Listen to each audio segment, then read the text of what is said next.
coi nhôm tịch về mọi thứ miễn phí. con nhanh đấy nhở đi ra là sao cho quên nên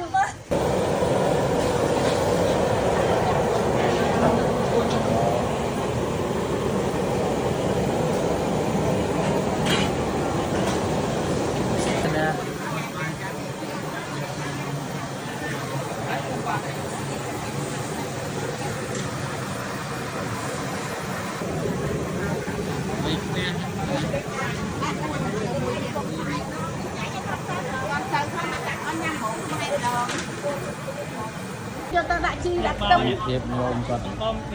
Thiệp cà bò kênh hai chả làm.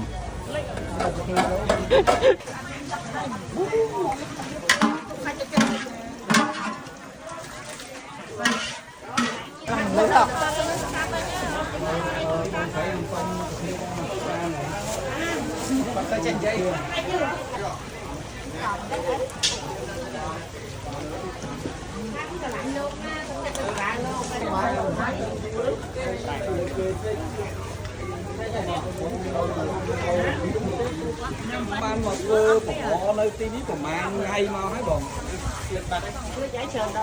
chân như quê cha đông chân phơi rồi thấy được chân phơi cho lo chẳng